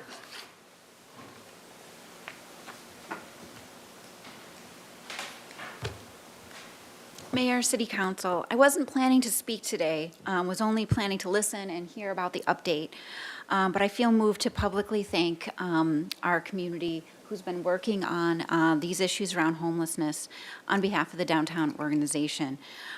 There are many partners working hard in our community, and especially downtown, to make lasting change around homelessness. There is really significant value to the investments you all are making. City staff and their partners have done an excellent job creating a strategic plan and measuring and working collectively towards maximum impact with these diverse partners. I specifically want to thank staff at the diversity departments working to assist homelessness initiatives in their diverse forms. I know there's many different departments that it takes place with, as well as the hardworking teams at SB Act and the Faro Center, as well as the teams at New Beginnings, Good Samaritan, CityNet, County of Santa Barbara, the Police Department, PATH, Salvation Army, and the significant strides this year at the Housing Authority, the Success of Dignity Moves, and many, many others that I don't have time to mention. All of your work does not go unnoticed and is deeply appreciated by myself, our staff, and our board. I also must advocate for the importance of the continued support and funding for these critically needed community services to retain the gains that we've all collectively been able to achieve. Creative use of funds and leadership and leveraging resources to continue to meet these needs will be paramount, as budgets and funding opportunities will ebb and flow, as we know, this year as well as going forward. Thank you all so much for your work, and everybody in the room. Really appreciate you all. Thank you. Thank you. Al Ortiz.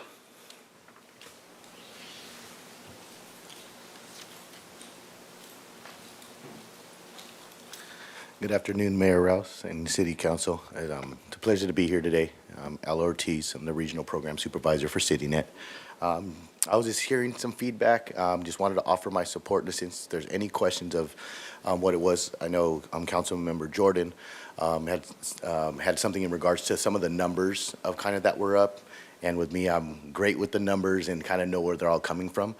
So one thing, when you see the larger number of 800, that's outreach contacts, that's individuals that aren't engaged in services yet, so it's both numbers. We understand we do have 4 staff members for the city of Santa Barbara, and so we really try to, give the most quality of work with as many individuals as we work with. So each staff member usually only has about 30 caseload. So when you think about that and the case manager that's involved in a case manager to being able to connect with these individuals, support them, take them to doctor's appointments, getting them document ready. So that's where you see the 80 number is something you break that down between like 4 case managers now. That's 30, 60, 90, 120. But then on top of that, because we have 7 days a week of services, our nights and weekends that works Thursday through Sunday, they work at 11:30 to 10 p.m. Thursday and Friday are really the only days that social services is open, DMV is open, many doctor's appointments. So those 2 staff members that work the nights and weekends, they have a limited caseload, so they don't have a 30 caseload. They only have roughly about 10 to 15 because at the same time, Saturday and Sunday, they can't really provide that case management to get them document ready, to take them to housing appointments, stuff like that. But we want time for the community and for what the city is paying for is to connect with businesses, right? So you've seen a lot more updates with businesses. I happen to take my family down to State Street Walk and go into Mr. Frosty's over here, and we walk in, and they see the CityNet hat, and they're like, we know John and Olivia. Like, I love that. Like, as a supervisor, as someone that looks over Santa Barbara County, I love to walk into a business on State Street and know that they know the staff. That's what we're trying to connect, and that's what you guys have been able to provide to our community, not only with the Faro Center, like groundbreaking to me, right? So all the calls that we were getting for service, calls I get from the mayor for services, this helps to cut those calls back, because now when you guys are calling us, we're able to go support, de-escalate, and now say, hey, do you need a ride? We have somewhere to go, right? Now we get to take them to the Faro Center, where we have case managers, and before I'm done, thank you for already bringing up the future of keeping CityNet and other services around, because, hopefully we love what we do. If you can't tell already, I love what I do. I wake up every day to, be a light in someone's life in our community, and have an opportunity to do this. So thank you ahead of time for everything you do. And if there's ever any questions or anything you might need more details in, please reach out. Ms. Sneddon has a question. I do, since you asked. Al, it's nice to see you. What are you seeing? You've been doing this a long time, and you're, really boots on the ground and seeing things firsthand. What kinds of trends are you seeing, or things that we should be aware of? Are there different hotspot areas, or? It's kind of been mentioned more, lately by Barbara, just with the vehicular homelessness is definitely growing. With the families and the seniors, that's really what we've been seeing.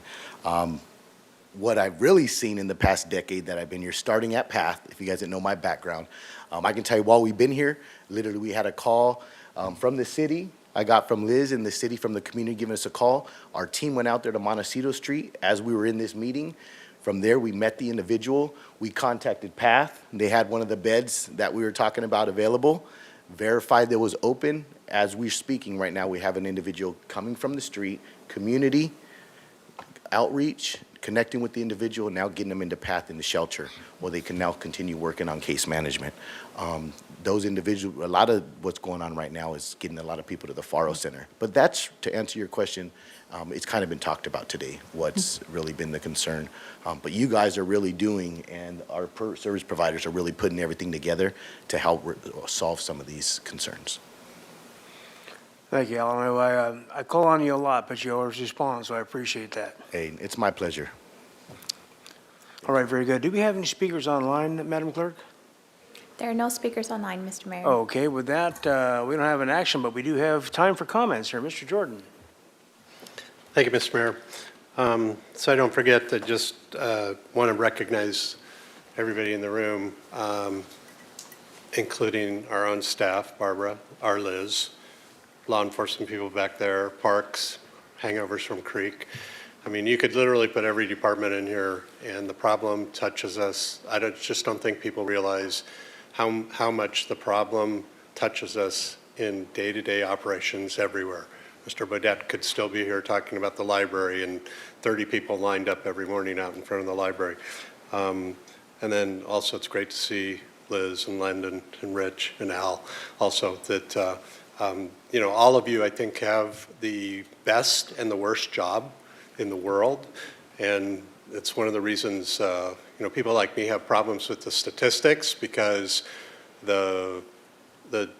just the enormity, if that's the problem, the humongousness of the problem is so overwhelming emotionally, day to day probably, that the one win in these statistics is just like the best thing that could ever happen.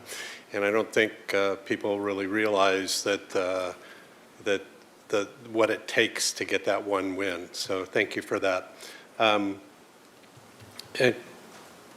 There's so much inside baseball versus outside baseball here that I love the data, but at the same time, I don't want to see the data anymore, because the data is really hard to explain to people outside here why the data is the way it is.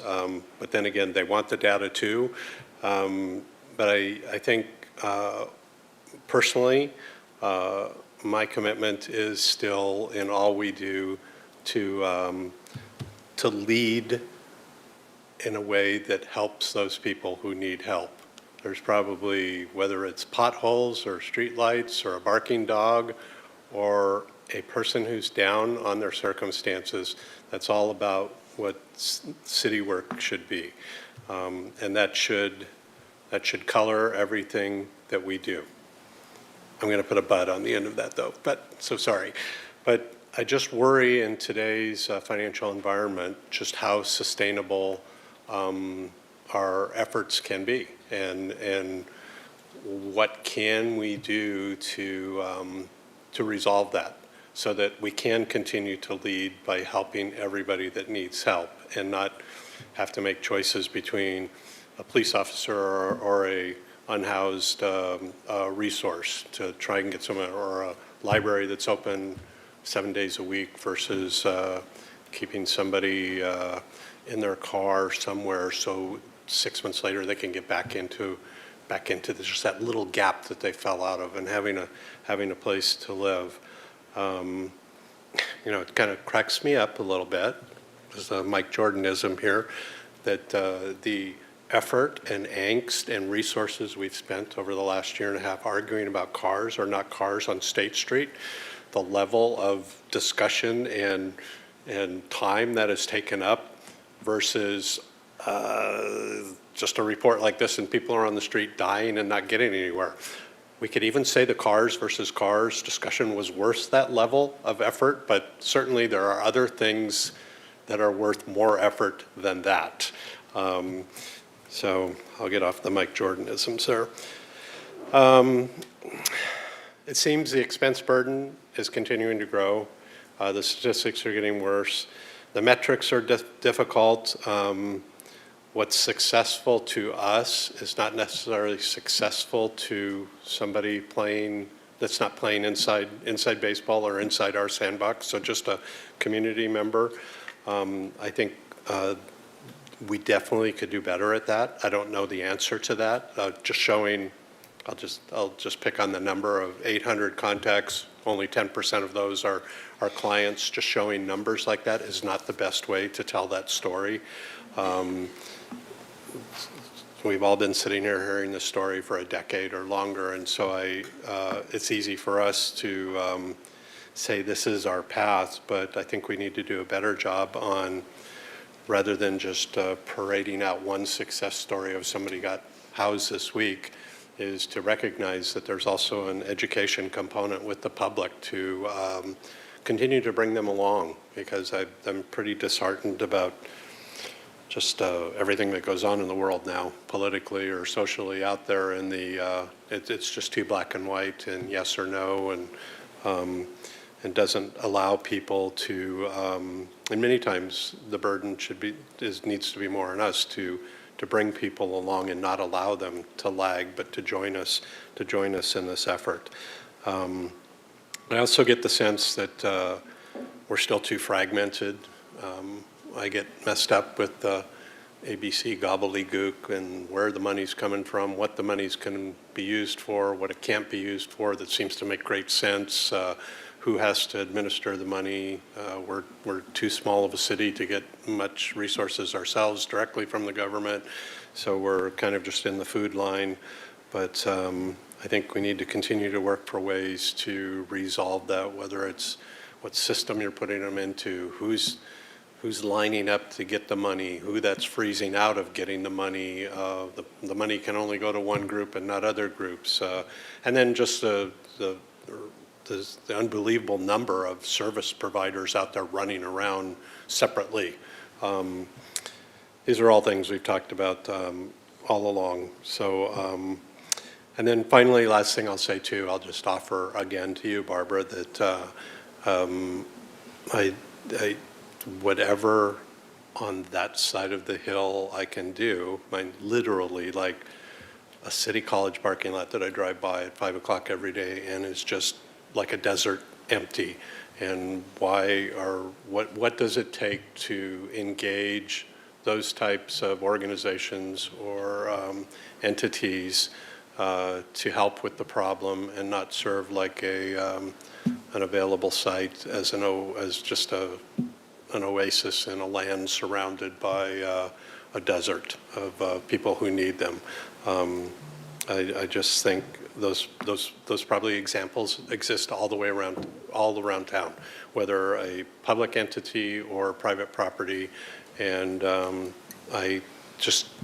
in my perception, I just can't emphasize enough the benefit of involving the 7 people that, at least the 6 people who have districts up here who can go play in the neighborhoods at that level and work on that problem. So thank you, Mr. Mayor. Ms. Sneddon? Thank you, Mayor Rouse. My favorite sentence from the staff report is that homelessness impacts everyone, and it is responsibility of the city to serve all of our residents, including the most vulnerable, to ensure the safety and vibrancy of our neighborhoods. And I really appreciate that perspective. It was, I think, long in coming and hard fought to have the perspective of compassion, and that it's our really duty and responsibility as a council and as a city to be serving all of our residents. I appreciated that in there. I think it's a testament to the success of many of these programs that we don't have standing room only in this room with multiple stories of all the things that are going wrong, but we hear more and more about the things that are going right and the successes. And even if it's one success at a time, we're not hearing about the hundreds of issues and heartbreaking stories all in the same day and time.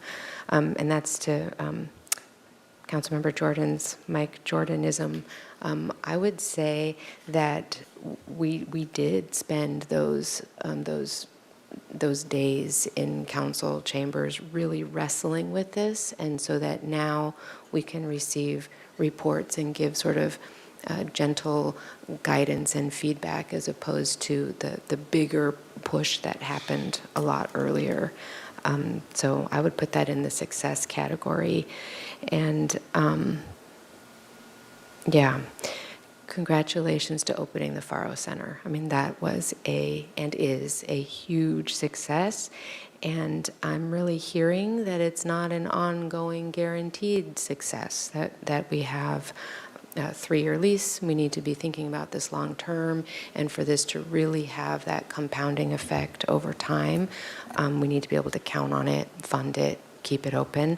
That the graphic and the reporting on the individuals receiving services being so much increased is in such a short period of time is really a testament to the model of having a daytime navigation center.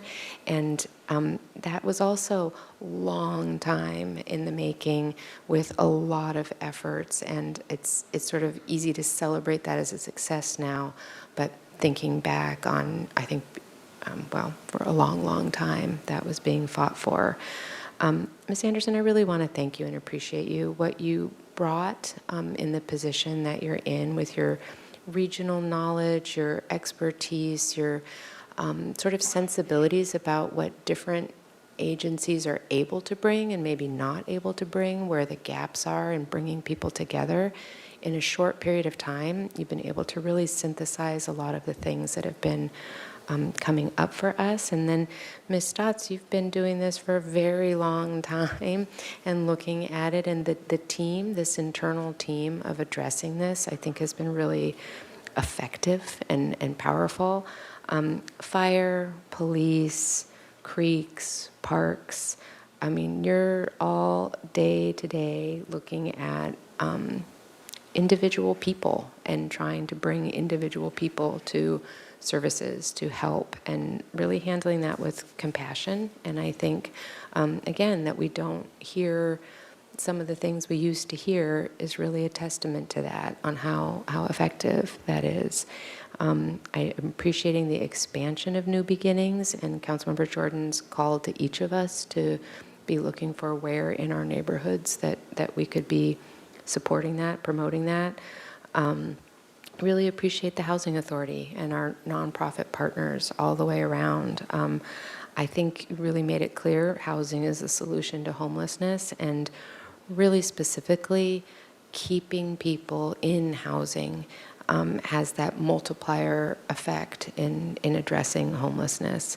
So, and just appreciations here, another appreciation that the interim housing is sort of placed throughout the city. And I love that description you gave, that meeting people where they're already comfortable, where it already is a neighborhood, where it already feels like home, that they'd be more likely to seek support, accept support. So I appreciate that model.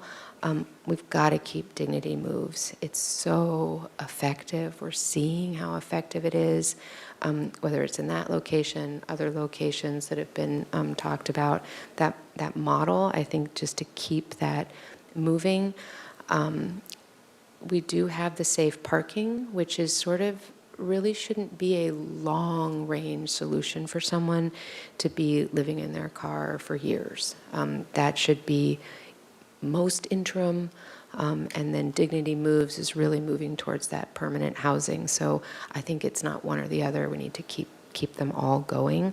And just to really, really emphasize that with so many achievements, it would be really a shame for us to lose any more funding, and that the priority to secure ongoing funding source, and that's for this, that's for Affordable Housing Trust Fund, and that's to emphasize that we've really seen that money being spent on the front end just gives us so much savings, and not just savings in money, but in people's lives. If an individual does not have to go through all those steps of losing housing, being homeless, trying to keep a job, trying to find some place to be safe, then clawing back out of that, if we can just prevent that all the way at the source of that, really want to emphasize that. And you mentioned tenant-based rental assistance, working with our partners who can leverage the funding. We really need to be supporting our affordable housing options. So thank you for all of this and the data and the way it's presented. That really helps us see where the issues still are, but also celebrate the successes. So thank you for those. Ms. Gutierrez. Thank you, Mr. Mayor. Thank you to everybody that came and presented, and city staff and all of our partners. I would like for, in the future, since we have, such a success with having the FADO Center, and I am a true believer in wraparound services. I actually started a center myself, but in the area of education, so I know it works. I have always been a big advocate for prevention, and so I really want to encourage council and staff and our partners to start having a more robust tracking system of our programs and the people that we serve, to start preventing homeless instead of just being reactive and attacking the issue at hand, because of just how the budget is looking statewide and within the city. And there's a large issue here. I mean, there's multiple reports that, the state of California can't really pinpoint where exactly these funds are going and how effective they're being. But I want the city of Santa Barbara, because I know we can, because we have awesome service providers, which they came to speak today, that we can prove that to the community members and really start looking into prevention. This is definitely the first step, but to keep that as a goal. And I really do like the idea that my colleagues in other districts are thinking about getting involved, because District 1 it's been one of the biggest challenge in that district with the homeless population, but city has really stepped up their game, and we've actually seen such a big improvement. We still have long ways to go, but thank you again for law enforcement and to the city departments.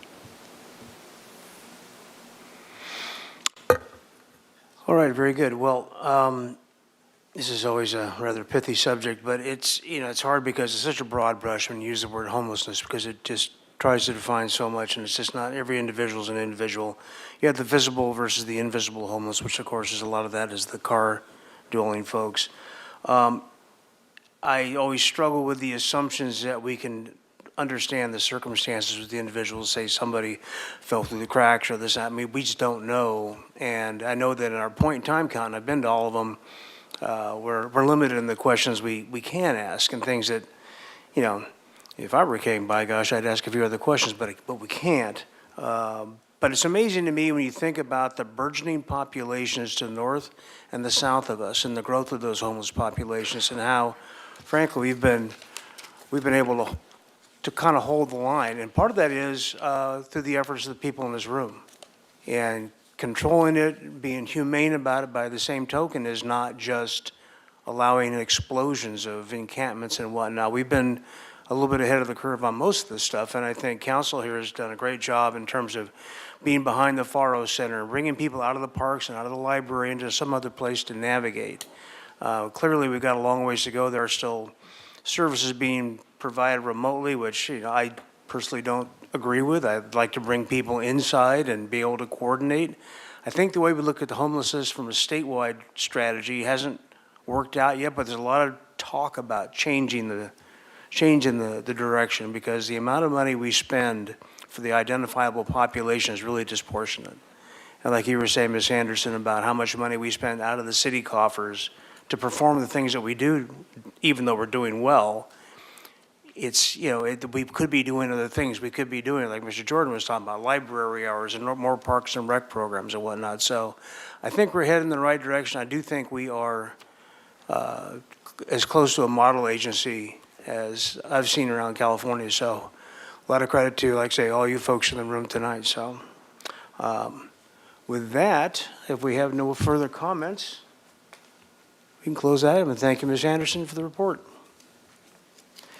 Okay, do we have any council member engagements? Holy smokes, I guess we do. Ms. Snedden. Thank you, Mayor Rouse. I attended the final downtown Santa Barbara Farmers Market, and it was a very full, bustling, a lot of people there, and a lot of outreach to encourage people this coming weekend, to come to the new location.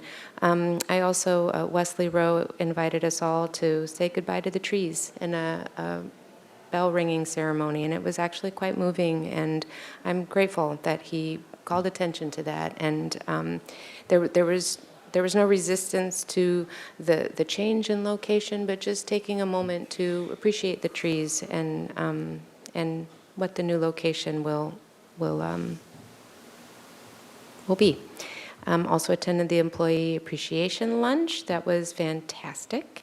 And the Community Environmental Council Green Gala. Mr. Gutierrez. Thank you, Mr. Mayor. I attended the Downtown Food and Beverage Committee meeting, attended the 400 block party, the 400 block of State Street block party. That was really fun. Attended the Interfaith Luncheon, also attended the Boys and Girls Club fundraiser, and just want to thank everyone that gives to the Boys and Girls Club, because it's such a great organization for our community. And then also attended the Solstice Equinox fundraiser that is promoting, what's it called? Their theme is going to be elephants, and they're allowing people to rent an elephant and paint it however they want. And it's a fundraiser for the Solstice Parade, and it's also something that happens around the world, so it's pretty exciting. And yeah, then yesterday I attended the 3rd annual Salon International Film Festival with the mayor, and yeah, it'll be going on until Saturday, and the closing ceremony is going to be at the Libero. Thank you. Mr. Friedman. Thank you, Mr. Mayor. Also attended the Boys and Girls Club annual event, and on September 11th, I attended the Coastal Commission hearing up in Monterey, and my colleague, Councilmember Harmon, great to see her in action as a Coastal Commissioner.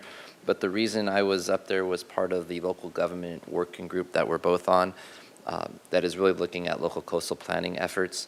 And we presented a concept that the group has been working on for over a couple years now called the neighborhood approach to coastal planning. And so for those who are interested in it, if you go to the Coastal Commission's website on September 11th, the afternoon item and the staff reports there's a draft paper on what that approach is, and there was a lot of great public comment, and the Coastal Commission was mostly positive towards continuing the discussion. There was a lot of good feedback, a lot of questions that were raised by the commissioners and the public, but we will be continuing to work on this, and it's important work that's involved with coastal planning efforts throughout the state of California, including our own city.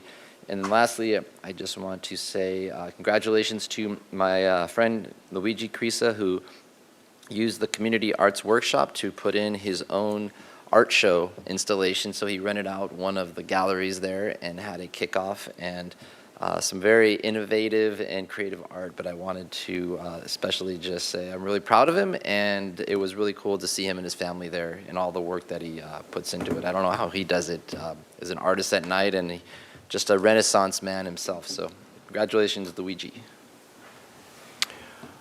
All right, very good. And if there are no more comments, we'll move on to the closed session. We have an item to read. Madam Clerk? Yes, Mr. Mayor. Item number 13, subject conference with City Attorney, existing litigation, Government Code, Section 54956.9D1, as described in agenda item number 13. Very good. We'll adjourn this meeting. We'll adjourn the council to closed session. We do not anticipate a report out. Thank you.